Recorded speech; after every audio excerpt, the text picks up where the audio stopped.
Hello YouTube fans, here again. And today, as you already know, and during the week, I've been thinking about doing a lot of an 80s marathon, meaning action films from a certain decade. And at the moment, I'm still on 1981. And in all fairness, I remember reviewing this before. I had the DVD, and when we had a laser DVD right down there, I remember doing a laser DVD marathon. That's right, a laser disc marathon when I was doing laser discs. And that film and the movie I'm talking about, it's more of an adventure film, a little bit of a comedy more than action, but I think I throw it in because it comes the same year, 1981. That being Time Bandits. I love this film. I still love it today. I don't even think it's dated. I think it's dated beautiful. I love the cast in it. I love the actors in it. I love David Lloyd as the main villain, being the ultimate evil. I love the little guys. One of them who's sadly no longer with us. May rest in peace.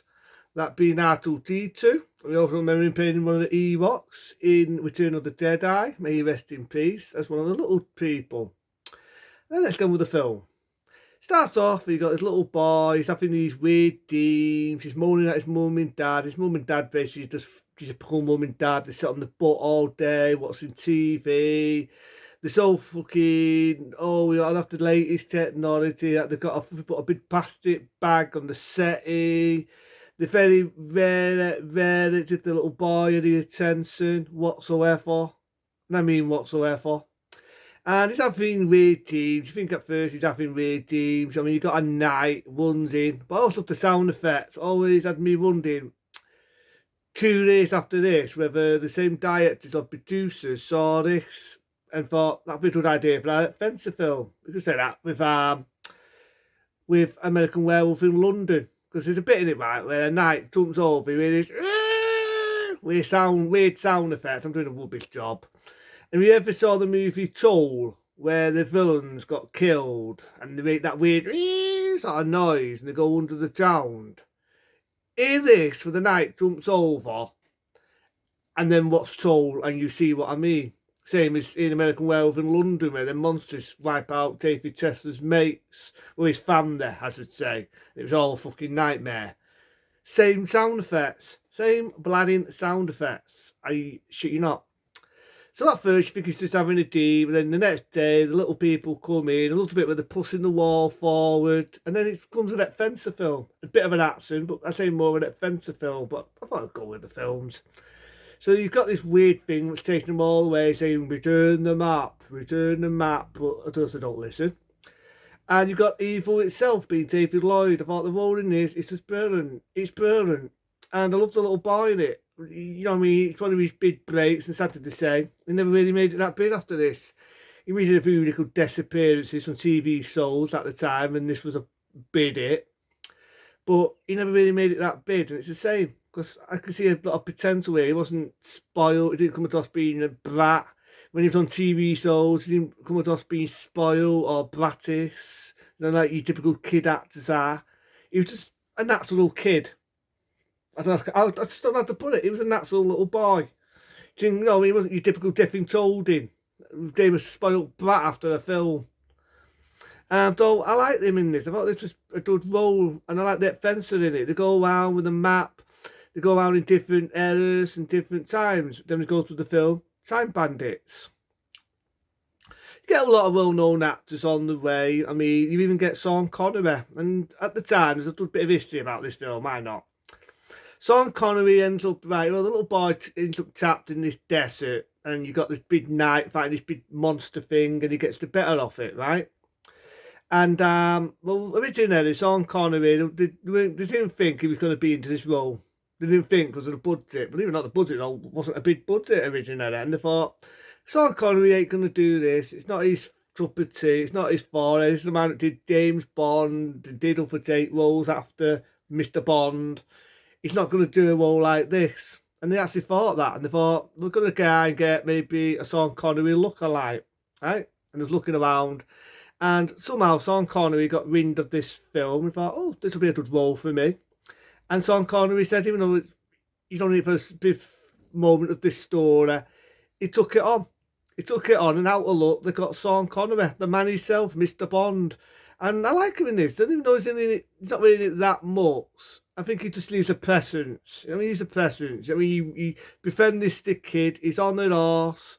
He's showing him map tic-tics and a little lad like Sean Connery, the character who's playing the king. His wife is a bit of a bitch. But the time bandits come in, they nap him, and then they end up on the Titanic. The Titanic, let's not forget Robin Hood. I love the scene with Robin Hood. You got to die whacking people. I love it. But again, they're on the Titanic, obviously it sinks, and then they end up with this big monster, big giant, bit bald head like me. They manage to get the better out of that. Then they usually a temper tantrum over the map, the amount of shit they've had to go through with it. Falls of Skeleton's Ed, get the right fence error. They find this task space, they go through a tassel, that's where they meet our villain, the ultimate evil. Now, this is the bit where they think the evil's going to get the better of them. I love the bits where you got Lego, you got Star Wars, it's a love letter to Star Wars, with laser ships, and evil's just outsmarting them all. But then you think evil's going to get the better. But as I always say, don't always contest evil at the end. So this big guy comes in, very business looking sort of fella. You might have seen him in a lot of other films and all. And he gets the better of evil, turns him to dust. And he warns them, get rid of the dust, don't leave any dust. But this sort of bit what pissed me off. And I said it the last time I did a review. Because that's what you call the most shitty downbeat ending. Because they move all the dust, right? The time bandits go off with the separate ways all together, and they leave they leave the lad back into his error. Again, you get Sean Connery making a disappearance, this time as I could put it, as a fireman, whatever.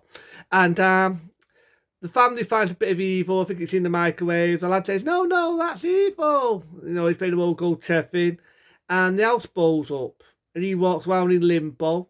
You've got a map of the world going on a state of Toshia. End of movie. And then to my patience, because I just didn't think it needed a shitty downbeat ending after all what he went through to have a downbeat ending where his house blows up. If it was me, I would have left it a sequel bait ending where it goes with the time bandits and you know what I mean, and maybe leave it opening. There was ideas of making a sequel, never came to be. They did sort of like movie spin-offs of it, and it's the same because I think Time Bandits, in my eyes, it had imagination, had a lot going for it. I mean, I originally had a map for the DVD, but that's not what I've ever done with it. I even had a laugh about that last time I did a review about it, where the bloody hell did I put that map? But I always loved the opening of it. I even liked the song in it with one of the member of the Beatles. May he rest in peace, as he's no longer with us. He also sang, remember, right, the theme tune to Lethal Weapon 2. If you remember a song at the end called Shoot 'Em Down, same singer who sang to this called Time Bandits. Sadly, he's no longer with us. He was a member of the Beatles, the band. I mean, another date legend who's no longer with us. But I love this song, you know. Kind of think how it goes. La la dee da da, la la dee la, let it go. I'm not going to do the rest because I'll kill it. But I do love the song in it. You know what I mean? I love everything about Time Bandits. It has a bit of comedy in it. It's not too much in your face. And like nowadays, when it's make you laugh. And you know, you don't have your stupid folder humour. The humour is in leopards. It's there when it needs to be. It's a good Fencer story. It has a Fencer to it. It has a good art to it, Steve. You think evil's going to get the better, but then they outsmart evil. There's a bit where they get tattooed, but then they get out of it. They get out of dodge. Then you think evil's going to get the better again, but then evil gets blown up. Until they do a shitty ending, what ruined it all. But nevertheless, though, I still like Time Bandits. I still think it's a good film. I can watch it. I can watch it now. Well, not because I'm in work, but I can watch it whenever there's nothing on TV, which is normally the case. It's a good one. With them people, have a good one. See you later. Be smart, be safe, and I'll see you later.